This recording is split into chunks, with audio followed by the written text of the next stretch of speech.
it stays that way. Conversely, if you're the road team, is there something special about that? If you go into the other team's home team and win, I mean, would that be lost too?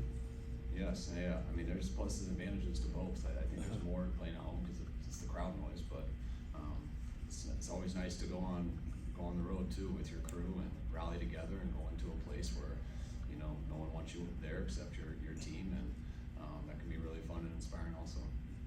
There's been some reports today and yesterday about D'Amico getting IF on the list of a couple of teams. Do you have any insight into to where things stand with D'Amico and the Broncos and the Texans? Yeah, I got a pretty good idea. Yeah, he lets us know. What's that? He lets us know a lot. Do you sense that you're gonna not have him beyond this season? I mean, I don't think any decisions have been made, so I just know he has opportunities. How has he handled these last couple of weeks? He's been great.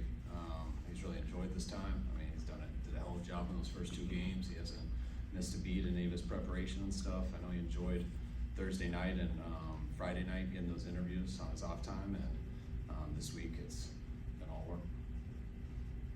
His off time now will be on a plane, so can't get interviewed there. Do you feel like Elijah Mitchell's, when he's out there, he's seeking more contact and being more physical as a runner than he was last year? No, I think he's always the same. He's as violent of a runner. So we started out calling him Drano because he knows he always goes to the right hole, but we also call him the trash man too, because when he's out there, it sounds like trash cans are banging around in the alley. So he likes to run into people violently when he has nowhere to go, and so it makes him special back. Do you feel like him and McCaffrey's running styles kind of contrast each other and give defenses different looks?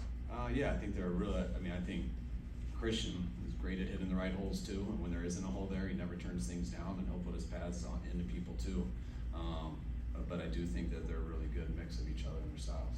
Does he merit a nickname? Christian? Isn't it CMC? Why? We haven't given him a nickname yet. Kind of low hanging fruit on that.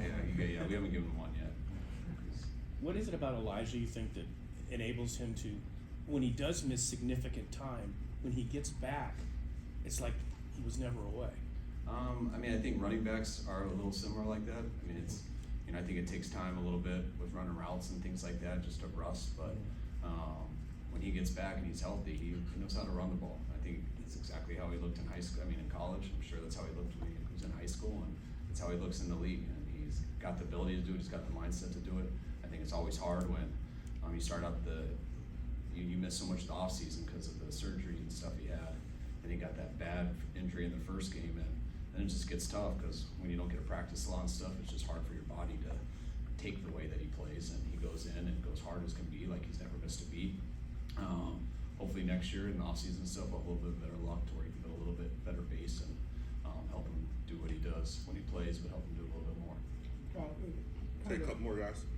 A no doubt question, but some players that have brought it up, the importance of not letting the Eagles get ahead, get the pass rush going, make you one-dimensional. I mean, obviously you want to not fall behind, but I mean, has that even been is it a talking point for you guys? No, I mean, I think that's our goal every single week. You always want to get out to a good start and stuff, but anytime you go against a really good offense and a defense, and especially when that defense starts with their pass rush, I mean, then it becomes even that much more important. So you got to be. I mean, that's always your goal. It's your goal every week. It's an extremely important one this week, but there's also other ways to win if you don't get off to a great start too. So you want everything to go ideal, but however this game is dictated, I feel we got the group that can adjust to whatever. Last week, you talked about showing the Cowboys games to let the team know how important was that as a rivalry. This week, have you used any motivation from maybe the 2 last NFC championships, or is enough motivation the fact that you have that ticket to the Super Bowl? No, we always do a little stuff. Today, we watched the 2002, I believe it was, NFC championship game with the Bucks in Philly.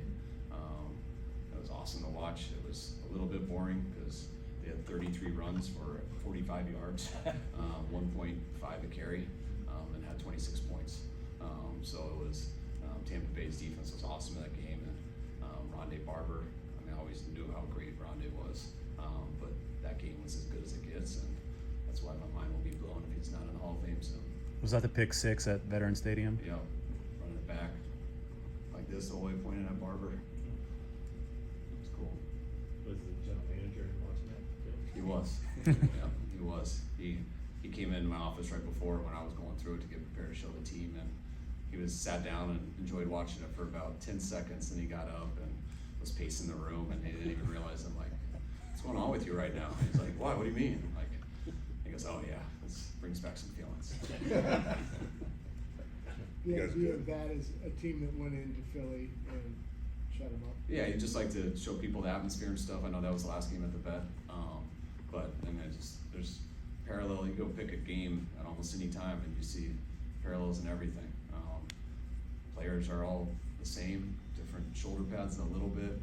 The last time we watched when we went to the 82 games, much different shoulder pads, but they're all great athletes who play at a high level. Rules are a little bit different, but it's all the same stuff. And I love showing guys, make people aware of the moment they're in now, because sometimes people don't realize that until they're a little bit older.